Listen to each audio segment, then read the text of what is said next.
but it was a thing where it was like, oh, your parents know of me or whatever. Yeah. Like, I'm happy with anything. You know what I mean? Like, there's this thing in the arts, for instance, like in the theatre world, where it's like, ugh, the only people who come in to us and pay for tickets is old white people. And I'm like, man, just take it. You know, like most people, they have no audience and no money. Like, what do you care? And there's this whole thing in the theatre where they're like, oh, we've got to get a younger because like these people are going to die off. That's what they think of the people giving them money. Is like, you're going to die off. But but people live so old these days. So even if they're like 60, you've still got 20 years left in them. Yeah. So yeah, I think you should just not worry about it. The boomer market will be there forever. Yes. Speaking of which, I saw you post a video this week of when Steve Price was on 3AW and you had printed Steve Price 3AW ecstasy tablets. Obviously, when let that settle in for us. No, obviously, when something I've done is if you explain it in context, I'm going to look bad. So I always look bad if you're going to like put it in context. Like if you just say you squatted at Kanye's house, it sounds insane, you know. But if we build a narrative around it, you seem like a sound person. Yeah, for sure. So do you want me to explain? I'm happy to explain the 3AW. Yeah, why did you print ecstasy tablets for Steve Price? Okay, so I was on a community radio station, and for some reason we weren't trying to wind him up. He was on 3AW, which is like the more conservative radio station back then. Explain radio.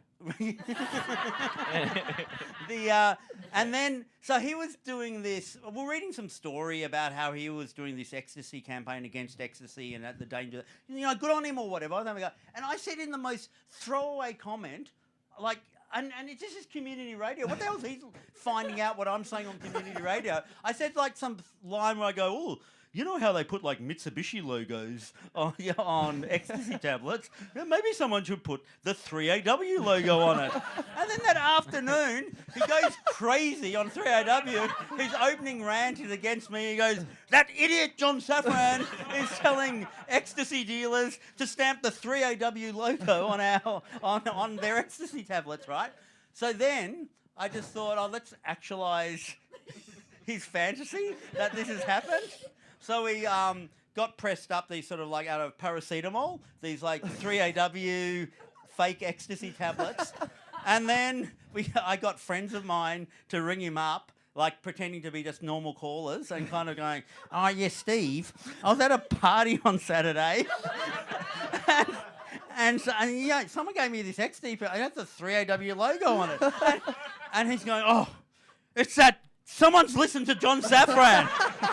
That's like the world's most fucked up Make-A-Wish. That is. And then we just kept on. I kept on getting friends to ring him up. Like I had someone ring him up pretending, like everyone was pretending they'd missed, you know. So this other person was like, "Oh, Steve, I think it's really good that you're printing the 3AW logo on ecstasy tablets." And he's going, "I'm not printing the 3AW." And he just went on like that. So that was. Didn't you print some with his face on it? No. And then you should have been in the right. Yeah. You could have punched up the idea. But then he wouldn't have liked any feedback though.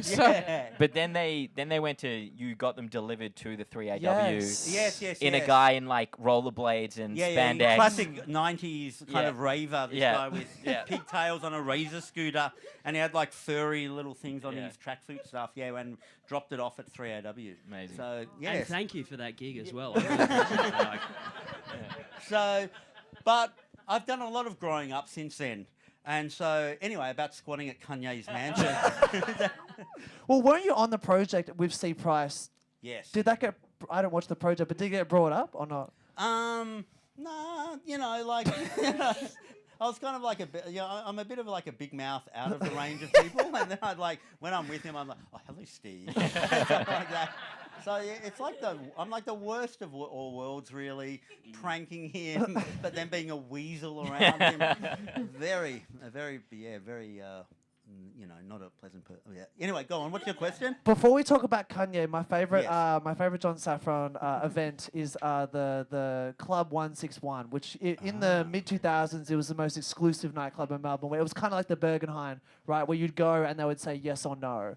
And so Slipknot were in town. No, they weren't in town. They weren't in town. We pretended Slipknot were in town, And yeah, well, like we rang up 161 the club and said, "Oh, Slipknot are in town, and can we get kind of access?" Because we set it up, we sent these like 9 young guys to 161, and like I'm in a van across the road with the cameras or whatever, and these 9 young guys go up to 161, and then the eyes look through the little peephole, and they're like, "No, no, no," and they get rejected. Yeah. So then what we do, we get Slipknot masks kind of made and stuff like that, and then we ring up 161 and say Slipknot are in town, and can you give them access and da da da, and they were like, "Yes, of course," or whatever like that.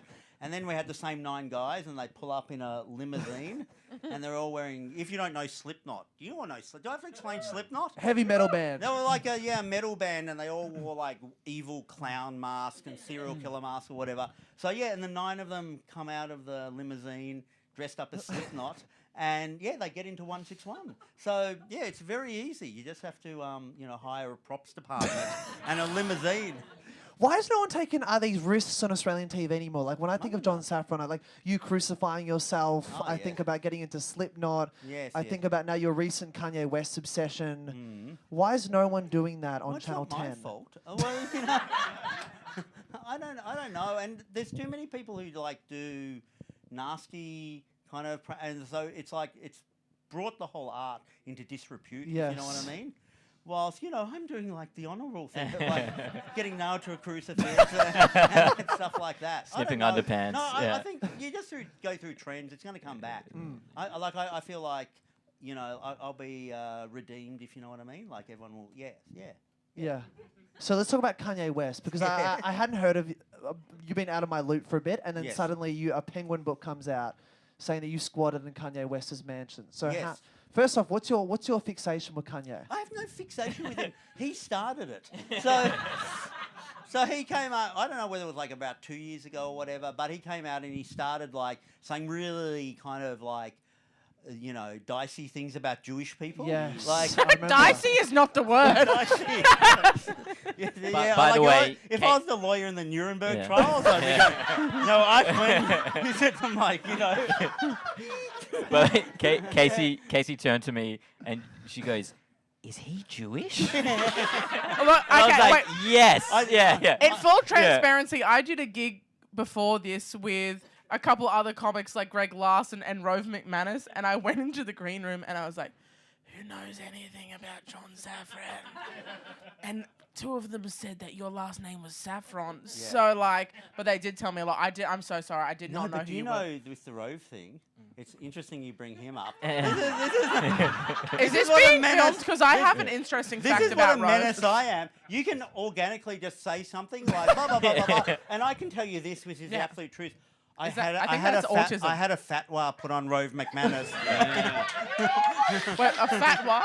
A fatwa, like, I went to, there was this guy in London who was like, he ran his own Sharia court. And he was always like putting fatwas on people. It just seems so simple. And so I went there and I made up stuff about RAF and I got him to put a fatwa on Rove McManus. So It's like being religiously but, cancelled. But I think that's, I mean, is this show being filmed? Yeah. Okay, no, then I'm not going to say that. I'll Say tell you it. after the show. oh, okay, cool. You got to say it. So you put a fatwa on Rove. Was that Yeah. around the time his show got cancelled? Because he's out Yeah. of the... but it was okay. I got the fatwa taken off him, okay? So it's not as bad as it sounds. I always know when I've gone, like, you know when you've done something truly controversial. Because when you haven't, you're kind of always playing it up. It's like, Hamish and Andy have gone too far this time. But then, like, I'm telling you, when you get nailed to a crucifix in the Philippines, suddenly it's like the ABC press release to go, listen, it's not as bad as it sounds. It's actually this cultural ceremony that these particular people in the Philippines are, and it's always like trying to play it down. And yeah, I've noticed Penguin's doing a bit of playing down the whole of like, he squatted at Kanye West's mansion, but in an intelligent way. How did you Human find... rights. How did you find Kanye's mansion? Well, I was there with a fellow writer, a woman called Antoinette Barbudas, who's a playwright, and she, as well as that, had been, she knew a lot about Kanye and had been in him for like 12 years. So she had like found these little skerricks of rumours online. So, but there was lots of conflicting information. But yeah, we eventually, found a mansion. And so once you found the house, how did you design the idea to come up with a book? No. It was like, I was going to pursue the story of Kanye ragging on the Jews first. So I just went there, but with no idea I was going to end up in the mansion. And I've never been known less exactly what I'm doing in a project before. So on the first day we got there... Where is his mansion, by the way? Like, where's it located? Well, he's got several mansions, but this one was in Calabasas, which is like the mega rich part of Los Angeles. There's like a gated community there where Drake and Kim Kardashian and Kanye West has another place there, but this was separate to that, but it was like in rural California. So it's like there's woods behind it. It's very rocky, very quiet, like the house on the street, which is a very quiet street. There's one across the road that has a horse stables and there's like owls in the trees and stuff like that. Yeah. And, but on the first He's day... an author. Pardon? You're building a real picture for us. Yeah. But on the first day we were there, because just in case you're already like a yawn, you broke into Kanye's mansion, but tell me something new. There's like 2 other properties I also made my way into. And on the first day we were there was like rumours that he'd set up this schoolhouse in a rural area, but in a different rural area called Simi Valley in California. And he had like, we went there and we climbed over this, we made our way over a fence. And there was just like this schoolhouse painted matte black, like in the middle of the woods. Went down there. And it was like empty and dusty with just like a few things, like brooms here and a wheel of copper wire there. A copy of Mein Kampf. I wish. I would have loved that. Because I've got this saying, what I live by, which is bad for the world, good for the book. So I couldn't have hoped more that there was going to be a copy of Mein Kampf. But we get there and it's...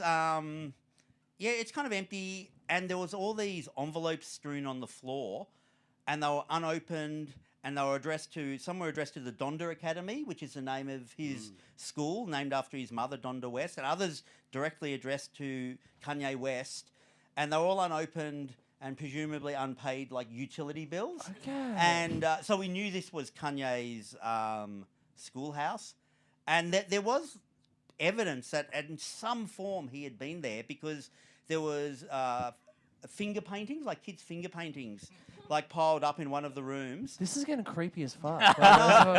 And like the names under it, like on the paintings, were like Chicago and Sam, and which are the children he had with Kim Kardashian. So I was like, wow. Anyway, as well as that... This is so scary. As well as that, there was this brand new bike. Like, everything was all dusty and stuff, and the whole place was mainly empty. But there was this brand new bike, and there was a sign written on cardboard next to it that said, "Yee, where are you? We need to find you. If you are out there, ring this number," or whatever. And so I rang the number. And then I caught up with this dude, and he was this... like, really interesting. You know, it's good we've got eccentric people in the world. It was like in his 20s, I think, or late 20s, I reckon, early 30s maybe, and really, like, he was quite handsome, and he was really passionate, and he'd got a message in his head from God, because he was working in Connecticut. He got a message from God, because he loved Kanye, that, like, you have to travel to Los Angeles and you have to find Kanye. And so he'd gone on that journey, and then he'd gone to the schoolhouse and, like us, not found Kanye, but decided to squat there. Whoa. And he was like, so when we met up with him, like, in this diner, he's, like, standing up and he goes, "For 20 days and 20 nights, I stayed in the schoolhouse." And then Kanye's people came and threw him out. Anyway, that started planting the idea in our heads, this whole thing of, like, Kanye's got properties and... he squats there or whatever. Anyway, for about a week and a half, I went around and I was like collecting interviews with all these people in Kanye's circle and people with like interesting views on Kanye's views. And, you know, if you know my work, like I find very eccentric people or whatever. Then I had to like write the book, right? And so in this other mansion, like in Calabasas, I talked to a neighbour, and the neighbour revealed, he's going, yeah, well, Kanye hasn't been there for months and months and months and months. And then he added this other thing, which was he goes, oh, there was security there, like a security guard there all day. Then he drives out, another security guard goes in. And then he said, but even that wound up 2 weeks ago. Okay. And possibly because he didn't pay the security guards, like he wasn't paying his utility bill. Yeah. But anyway, so suddenly I know there's this huge empty It's open. mansion in Calabasas, and I need a writer's retreat to write my book. So, to use the legal expression, I made my way in, and I spent a week squatting at Kanye's mansion, writing the book and exploring the mansion, and like going madder and madder because like you're worried you're going to be spotted by one of the neighbours and they're going to call. So you the were just sheriff. sleeping on the floor. Well, I started off sleeping on the floor, and then I was like, why am I sleeping on the floor when there's a bed? So I quickly made my way, pretty soon it was like, I was sleeping in Kanye's bed. And so... Did you just make like a Winston out of a Yeezy that was left there? Winston? From What's a Winston? Castaway. Oh, yeah. Ah, yes. Oh, that was so funny if you got that. That was so funny. You missed that. You're, how in the arts are you? John More than you, Safran. Case. Yeah. So anyway, so that's that. That's insane. And Penguin said, we're going to buy this book. Yeah, well, it was kind of a bit late. I kind of... Because I didn't know I was going to end up in the mansion. Yeah. So I pitched a kind of more normal... Like, I was like, Kanye has made these accusations about his benefactors screwing him over, and I'm going to look at the history of artists and their uneasy relationships with their benefactors, from Michelangelo and the Catholic Church to Taylor Swift fighting with Apple Music over blah. So I pitched this like normal thing to them. Yeah. And then I came back like a month later, and I'm talking to the head of Penguin. And I knew, you're not normal when you're really desperately trying to present yourself as normal. Because, like, if if they Google you, the 3AW ecstasy tablets come up, the crucifixion comes up. Yeah, I know that, but I was like trying to I was trying to act so normal with Penguin because they're like respectable and stuff like that. You know what I mean? So I'm like going, and anyway, so then I made my way into the mansion or whatever. And I was trying to sound normal. I was showing them all the photos within the mansion. Yeah, and they just looked at me like I was a lunatic. But it was kind of a bit too late because I'd cashed the check on the advance. Your Penguin publicist emailed us and said, we have to send them any clips before they go out. Penguin has to approve them before they enter into the zeitgeist. Ah, yeah, sure. So they've got to be approved. It's interesting with Kanye because he has weird connections with Melbourne.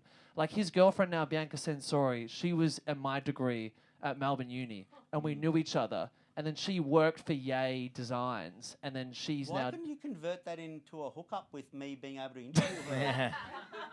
Because nothing against Melbourne. You know Kyle Sanderlands went Melbourne? Yes. And I was like, yeah, you're so right. Because for like the months leading up to me going and telling people I'm doing this thing on Kanye, and when I came back for the month writing the book, everyone in Melbourne is like, with a story like that, some version of a story. And I'm like, okay, make me meet her so I can put it in the book.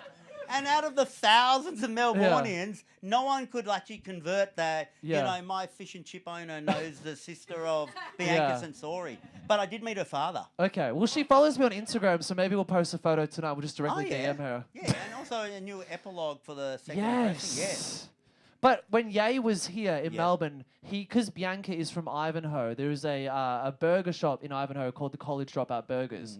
So he sued the College Dropout Burgers. Now, the only reason he knew that was there is because he visited Bianca's family in Ivanhoe. Is that the backstory? And so he drove past and saw the College Dropout Burgers. Oh, my God. And so this poor small business owner got sued by Ye Industries. But Kanye dropped the suit. Yeah, he dropped the suit. Yeah. That's very interesting that Kanye, that's the backstory. Because I thought the backstory, which I'm wrong, was that his record company, like it was all about, they were, and Kanye couldn't care one way or the other. Okay. But you're now saying that he drove by. I'm giving you some huge Melbourne lore. Okay, sure. You know a lot about Bianca Ferg. What is this? Where's this going? No, you brought her up a bunch of times. Have and, I? If you have a book about her, If I don't know. you knew Kanye's girlfriend, you bring it up as well. You bring. I know. Who's your go-to person? Who you bring up? John. Yeah. That's it. Blake, are you a Kanye fan? I was. Okay. And then... Do you listen to him in secret? Are you that type of 21-year-old? Like you listen to Power before a comedy gig or something like that. No, I'm really like, I'm old. I listen to like Silverchair. Okay. That tracks. Case, are you a Kanye fan? No. Who do you listen to? Steve Price. No, I Bill Cosby. No, I predominantly listen to those podcasts where it's like, "Am I the asshole?" That's what I listen to. That or Beyond the Sea by Bobby Darin. Great track. I was raised by old people. Like anyway. That's not interesting. It's just a fact. Did I need to say something interesting like the Spice Girls? Did you play Kanye in the mansion? Like, did you get a UE boom out and just play it really loud? Why didn't you ask me if I'm a fan of Kanye? Did I not ask you? Yeah. Raph, are you a fan of Kanye? Yeah, huge fan of Kanye. Okay, sweet. Wait. Is it for his like religious stances or like the? I'm angry at my parents. No. That's a different level. If you're Jewish, actually, John got in a big fight with my brother once about this, because my brother, if you're Jewish, if you start cancelling everyone who said something mean about you, it's like, I couldn't talk to you, Ferg. There's like, where it's really, fuck Shakespeare. I remember learning Shakespeare in like year 12, and like the opening line is like, kidney of Jew to make like the poison and whatever, and like everyone just kept reading, and I was like, wait, no pause? That's Can I say I felt more sympathy before I realized how much money you guys have on average. Like honestly, I was like you people. Yeah, Jewish. I worked in finance, and I was like, everyone here has a yarmulke. Yeah. Like you guys have so much money. Okay. Speaking It sounds of like you have been yarmulkes- listening to Kanye lately. Speaking of yarmulkes, because Antoinette, who I just mentioned, she was a big Kanye fan, and she'd bought like Yeezy sneakers over the years and Yeezy clothes. And when he started coming out in support of Hitler, she was like, "Oh, I don't know what to do." And she looked to me because I'm Jewish. She said, "What should I do?" or whatever. And we discussed, and we came up with this idea to upcycle his kind of Yeezy wear into like Jewish skull caps. And I've got one here. Oh, you brought one I've tonight? got one here. So Holy this shit. for people who are like huge Kanye fans, that's one of his most Holy iconic shit. sneakers. God. And it was done by a That's proper, staunch as fuck. a costume tailor, a proper one, and she unpicked the Yeezy shoe, and she put it like on one of those, what do you call those blocks? Yeah. Head blocks. And she upcycled a Yeezy sneaker into a Jewish skull cap. And we call it the Yeemulka. I was gonna say, oh yay. Oh, yeah. That could've been Yeah, another exactly. one. Yeah. See. And the book's been printed. Volume 2. I'll get you all your merch. I'll help you with the marketing. John, we have gone 5 minutes over. To close this off, what's next? Because you've done so many crazy shit. What's after Kanye? Is there a post Kanye? It's like Steve Price, Kanye. Which Nazi? Casey, yeah. No, I'm not an. I just say I found out you had money. I didn't have any money. Yet. I'm Okay, Your so sneakers are clean. we'll edit that out. Don't worry. No, we've slowly, like I was talking to you about Kanye Yeah. before I I had know. this idea. Well, we talked, and then we were in the Daily Mail about your. Do you remember that? Yeah. That was It was me and John, like a split screen in the Daily Mail. But yeah, so I'm always like slow building, if you know what I mean. Yes. So if you've got any idea for my next thing, you know what I mean, or anyone here, just hit me up. Who do Then people you want can John get- to tackle You can get next? bitter and Um, twisted that I've taken your idea and run with it later. I'm scared. What are you gonna? What about the Tom Cruise fucking the fish? Oh, Have you yeah. heard this? This has just come out. It's just apparently like there's a 4 or 5 blind items that Tom Cruise goes into fish shops and asks for a certain size of fish, and then goes into the bathroom with the fish and not out of the bathroom with Oh, the the fish. Scientologist is a weird cunt. What Yeah. a shocker! Like, I feel like Scientology. Like, can you get can to you the squat win? at the Scientology Win building is what we're Scientology. asking. Don't destroy your life though for this. No, they're good ideas. I'll take them on board. Thank you. So thank you. You're welcome. You could do like what you did with Father Bob, because that was one of my favorite ever radio shows. You could Oh, yeah. maybe introduce C. Bring him Price back. as the Oh, new maybe do, Sunday evening with Safran and yeah, Price. but maybe do it with what's it like the Ouija board or whatever.